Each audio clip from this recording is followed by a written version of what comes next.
नमस्कार, मैं नियाज खान और आप देख रहे हैं न्यूज एक्सप्रेस। कंगना वैसे तो अपने बयानों को लेकर काफी चर्चा में रहती हैं, क्योंकि लोगों का कहना है कि कंगना बिना सोचे समझे कुछ भी बोल देती हैं और उसे बेबाकी का नाम दे देती हैं।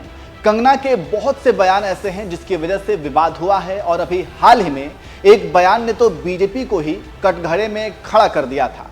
जब कंगना ने किसान आंदोलन में बलात्कार और लाशें लटकने की बात कही थी, उसके बाद बीजेपी को भी बैकफुट पर आना पड़ा और बीजेपी ने कंगना के बयान से पल्ला झाड़ लिया था। खैर, कंगना की एक फिल्म इमरजेंसी भी आ रही है और अपनी फिल्म के प्रमोशन के लिए इन दिनों कंगना खूब मेहनत भी कर रही हैं।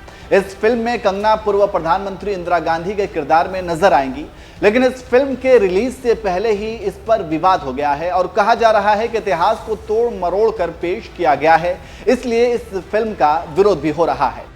अभी ये सब चल ही रहा था कि बीच में खबर आई कि अब कंगना की फिल्म पोस्टपोन हो गई है, यानी कि उसको आगे बढ़ा दिया गया है।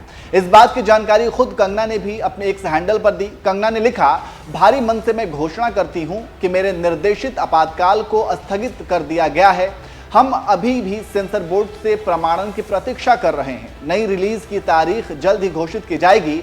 आपकी समझ और धैर्य के लिए धन्यवाद। तो इस तरह से कंगना ने एक्स पर अपने फिल्म के डेट की आगे बढ़ने की जानकारी दी। इसके अलावा कंगना का एक और बयान खूब ज्यादा वायरल हो रहा है और लोग उस बयान पर खूब कमेंट्स भी कर रहे हैं और कंगना को ट्रोल भी कर रहे हैं। दरअसल कंगना ने कहा है कि आज मैं हर किसी का पसंदीदा टारगेट बन चुकी हूं। सोते हुए देश को जगाने के लिए आपको ये कीमत चुकानी पड़ती है। कंगना के इसी बयान के बाद लोग कंगना को सोशल मीडिया पर जमकर उनकी फजीहत कर रहे हैं। चलिए अब आपको कुछ कमेंट्स भी पढ़कर सुना देते हैं कि लोग किस तरह से कंगना को खरी खोटी सुना रहे हैं। अशोक शेखावत नाम के यूजर ने लिखा, यह महोदया अपनी फिल्म के लिए देश को सोता हुआ बता रही हैं और देश के लोगों पर आरोप लगा रही हैं।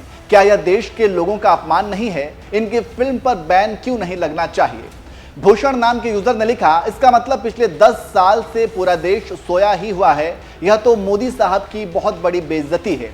अरुण नाम के यूजर ने लिखा, कंगना जी आप तो खुद 2014 तक सोती रही हैं, 2014 के बाद ही जगी हैं, तभी आपको आज़ादी मिली। एक यूजर ने तंज कसते हुए पूछा, क्यों 2014 में भी नहीं जगा था?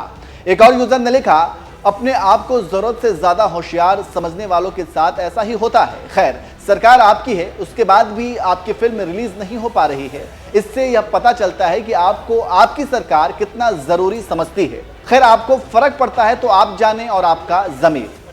मोदी जी के होते हुए देश कैसे सो सकता है कंगना जी? एक दूसरे यूजर ने लिखा, आपके साथ बहुत गलत हो रहा है। मोदी जी से बोलकर अपनी मूवी रिलीज करवाइए, श्री श्री रील वाली लक्ष्मीबाई जी। एक और यूजर ने तंज कसते हुए लिखा, मतलब आपकी सरकार को लोगों ने नींद में ही जिता दिया, वाह। तो इस तरह से लोग कंगना के बयान के बाद उनकी खिल्लियां उड़ा रहे हैं। वैसे कंगना के इस बयान को आप कैसे देखते हैं और आप उनके बयान पर क्या कहेंगे? क्या आपको भी लगता है कि कंगना ने जो कुछ भी कहा है वो सही है? क्या वाकई में देश सो रहा है? कमेंट करके जरूर बताएं।